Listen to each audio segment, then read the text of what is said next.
Assalamualaikum warahmatullahi wabarakatuh. Assalamualaikum warahmatullahi wabarakatuh. Selamat pagi. Apa kabar hari ini?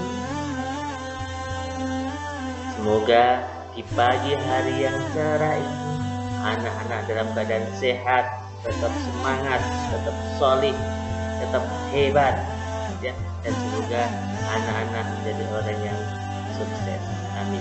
Perkenankan, nama saya Tri Aprianto dari SDN Negeri 2 Kedung, Korwilcam, Dindikpura, Kecamatan Kedung, Kabupaten Demak.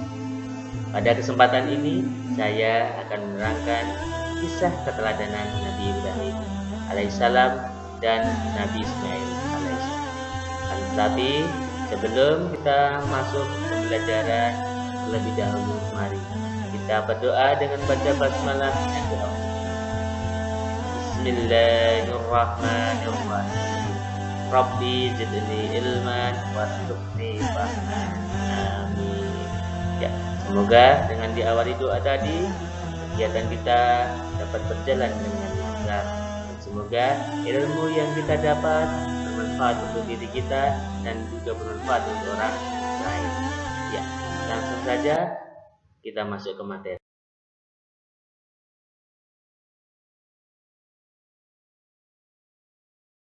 Tujuan pembelajaran pada kesempatan ini adalah setelah siswa mempelajari materi kisah keteladanan Nabi Ibrahim alaihissalam dan Nabi Ismail alaihissalam, siswa dapat meneladani kecerdasan, kegigihan, keberanian, serta ketaatan yang dimiliki oleh Nabi Ibrahim alaihissalam dan Nabi Ismail alaihissalam.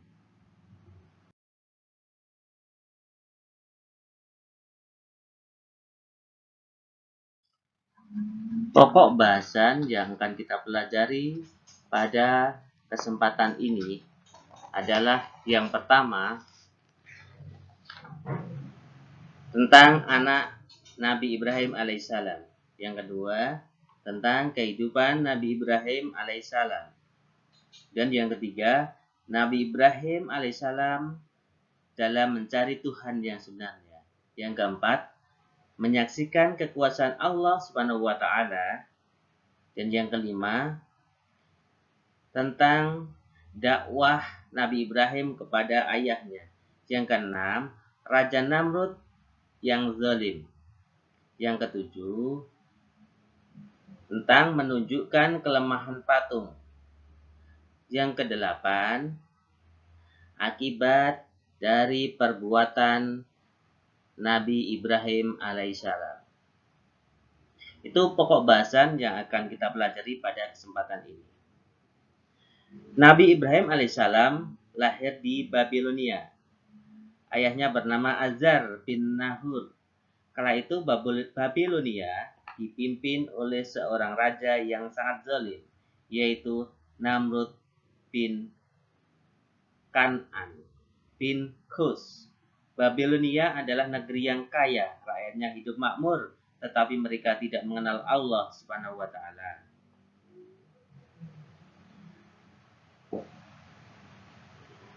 Yang pertama,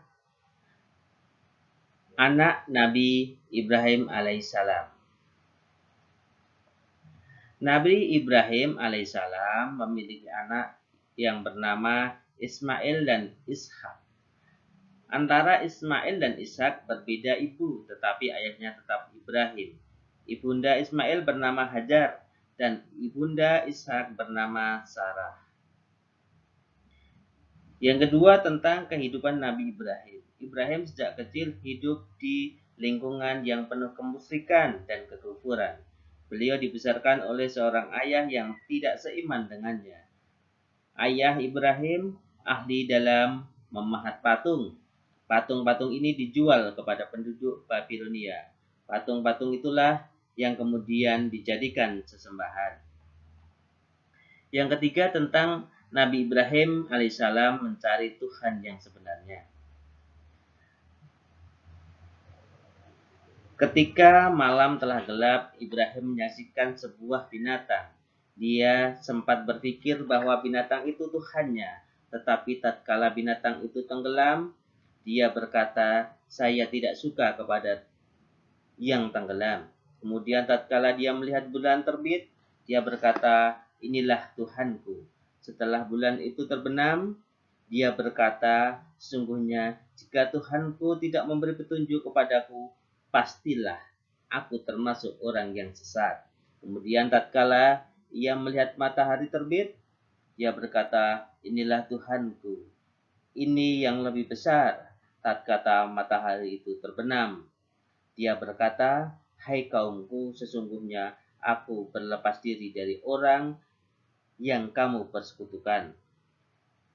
Sesungguhnya aku menghadapkan diriku kepada Rob yang menciptakan langit dan bumi, dengan cenderung kepada agama yang benar, dan aku bukanlah termasuk orang-orang yang mempersekutukan Tuhan."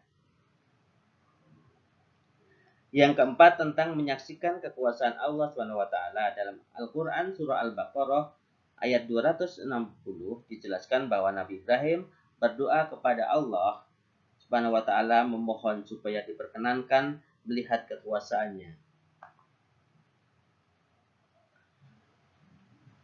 Kemudian Allah SWT merintahkan kepada Nabi Ibrahim memanggil burung-burung itu dengan izin Allah SWT. Burung-burung itu hidup kembali semuanya utuh seperti sedia kala. Allah Maha Kuasa atas segala sesuatu dan tidak ada yang sanggup menghalangi kehendaknya. Hanya dengan kata kun jadilah, hal yang dikehendaki pasti terbukti. Yang kelima, berdakwah kepada ayahnya. Ajar tidak hanya membuat patung, tetapi ia juga menyembah patung sebelum berdakwah kepada penduduk Babilonia. Nabi Ibrahim harus menyadarkan dulu ayahnya. Berdakwah kepada ayahnya tidaklah mudah, karena ayahnya tetap bersikukuh dengan keyakinannya. Yang keenam, Raja Namrud yang zalim. Raja Namrud memerintahkan dengan kejam, karena orang harus taat, tidak boleh melawannya. Jika ada yang berani melawan, nyawa taruhannya. Rakyat hidup bagaikan budak. Keadaan itu tidak membuat Namrud puas. Yang ketujuh, tentang menunjukkan kelemahan patung. Nabi Ibrahim alaihissalam berdakwah tak kenal Allah, tetapi penduduk Babilonia menolak keras. Mereka tetap pada keyakinannya menyembah patung-patung yang mereka buat sendiri. Sewaktu Raja Namrud dan kaumnya meninggalkan negeri kampung mereka, ditinggalkan kosong. Kesempatan itu dipergunakan Nabi Ibrahim alaihissalam untuk menghancurkan patung-patung Raja Namrud dan kaumnya dengan kapak yang telah dipersiapkan. Mulailah Nabi Ibrahim alaihissalam menghancurkan patung-patung itu satu persatu. Hanya satu patung yang paling besar yang tidak dihancurkan. Lalu kapak yang dipergunakan menghancurkan patung-patung itu dikalungkan di leher patung yang paling besar.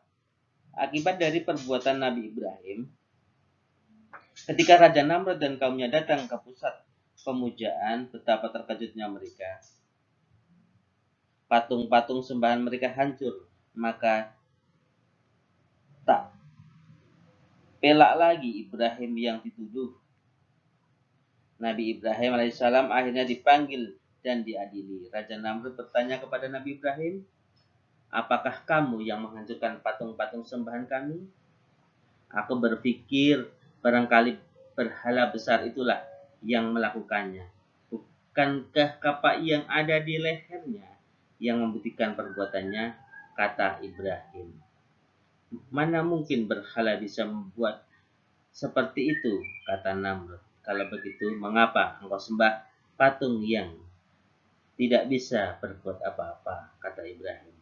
Mendengar pernyataan Nabi Ibrahim, orang-orang yang menyaksikan banyak yang sadar selama ini mereka telah menyembah patung-patung yang tidak bisa berbuat apa-apa.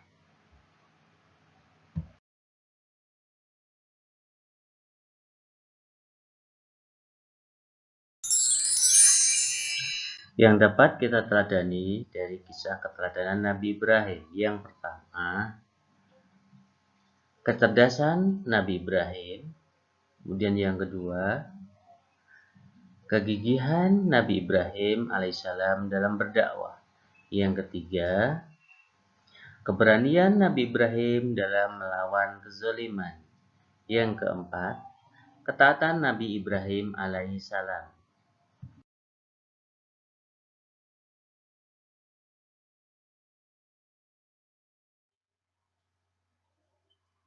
Pokok bahasan pada kisah keteladanan Nabi Ismail alaihi salam. 1.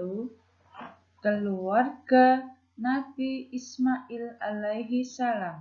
2. Hijrah ke Mekah. 3. Ditinggal di tempat yang gersang. 4. Munculnya air Zam-Zam. 5. Pengorbanan Nabi Ismail alaihi salam. 6. Nabi Ibrahim alaihi salam dan Nabi Ismail alaihi salam membangun Ka'bah. Yang pertama, keluarga Nabi Ismail alaihi salam. Ayahnya bernama Nabi Ibrahim alaihi salam dan ibunya bernama Siti Hajar. Yang kedua, hijrah ke Mekah. Atas perintah Allah, Nabi Ibrahim memindahkan Siti Hajar dan bayinya ke tengah padang pasir di Mekah. Kemudian dibuatkan tenda sederhana dan tempat tinggal agar tidak kelaparan. Yang ketiga, ditinggal di tempat yang gersang. Nabi Ibrahim alaihissalam pergi untuk berdakwah. Kemudian Nabi Ismail dan ibunya mendapat cobaan dari Allah, yaitu bekal makanannya habis. Nabi Ismail kehausan dan Siti Hajar pun berlari berulang-ulang menuju Bukit Safa dan Marwah. Yang keempat, munculnya air Zam-Zam. Nabi Ismail alaihissalam kehausan dan terus menangis. Kemudian Nabi Ismail menghentak-hentakkan kakinya ke tanah sambil menangis. Setelah itu, muncullah sebuah mata air jernih dari bekas hentakan kaki Nabi Ismail alaihissalam. Mata air itu yang sampai sekarang dinamakan Sumur Zam-Zam. Yang kelima, pengorbanan Nabi Ismail alaihi salam. Nabi Ismail alaihi salam adalah anak yang taat pada perintah Allah Subhanahu wa taala. Hormat dan taat pada orang tuanya. Allah memerintahkan Nabi Ismail alaihi salam melalui mimpinya agar menyembelih Ismail alaihi salam. Nabi Ismail meminta agar ayahnya melaksanakan perintah Allah Subhanahu wa taala. Keduanya pergi ke bukit dan ketika pedang berada di leher Ismail alaihi salam, Allah menggantikan dengan seekor domba yang gemuk. Peristiwa tersebut hingga sekarang selalu kita rayakan sebagai Hari Raya Idul Adha. Yang keenam, Nabi Ibrahim alaihi salam dan Ismail alaihi salam membangun Ka'bah.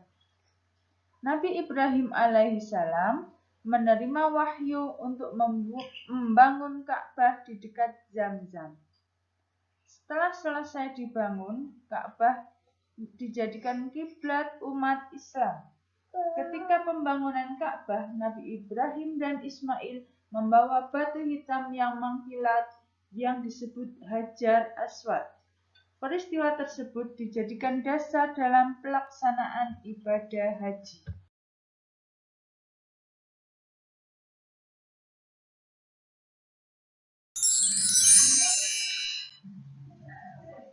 Yang dapat kita teladani dari kisah ketaatan Nabi Ismail. Yang pertama, ketaatan Nabi Ismail alaihissalam kepada Allah Subhanahu wa taala. Yang kedua, hormat dan taat pada orang tuanya.